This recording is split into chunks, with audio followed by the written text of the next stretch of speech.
Good afternoon. It is a Wednesday, and that can only mean that it is time for Weird News.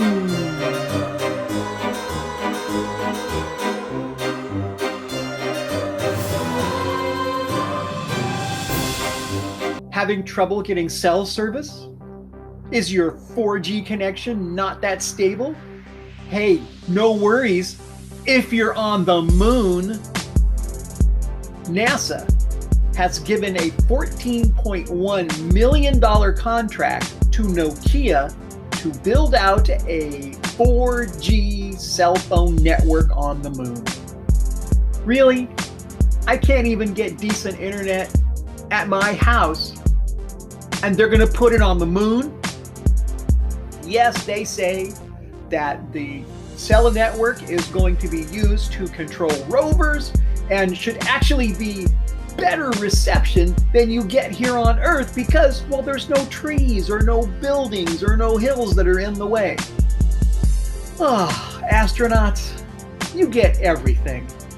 This cell network is actually part of a larger $370 million effort to put all kinds of technology on the moon. This would include cryogenic freezing, it would include the power generation for eventual human habitation, and of course, robotics. Yes, our evil robot overlords will soon be on the moon. Actually, this really is part of a renewed scientific push to put humans and a permanent lunar base in action by 2028. We here at Weird Wednesday News are big on jetpack stories. So, from Los Angeles, California, comes a story from National Public Radio. For the second time in 6 weeks, someone was spotted flying a jetpack near LAX. That's right, Los Angeles International Airport. This time, the person was spotted flying a jetpack at 6,000 feet in the air. It was spotted by a China Airways pilots and crew. I don't know, I still think they're cool, but let's not shut down air travel. Hello? Hello? I'm still dropping calls near Saturn. Hey, when you're thirsty, what kind of thirsty are you? That's a real question. In fact, it's a question that scientists, researchers have been asking.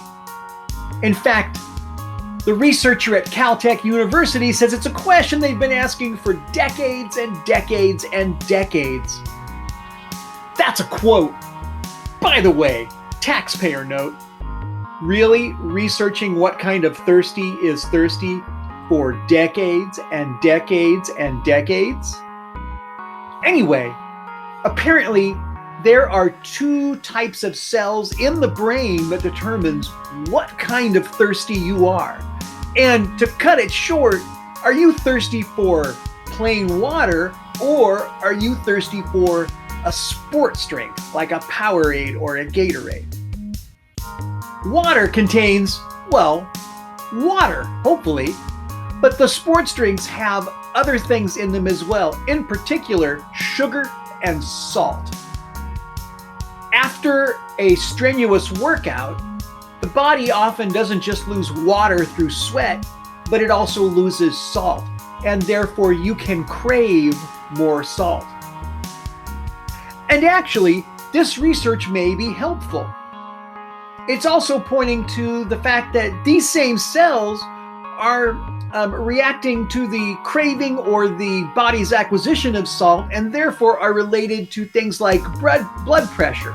In fact, 1 out of 10 people that are admitted to emergency rooms are admitted because their fluid levels are low.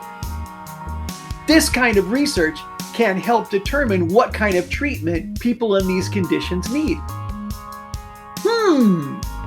Maybe decades and decades isn't such a bad thing if it's going to help people who go to the ER. So, the next time you're thirsty, you might want to ask, what kind of thirsty are you? Are you thirsty for water? Or are you thirsty for salt? Wait, thirsty for salt?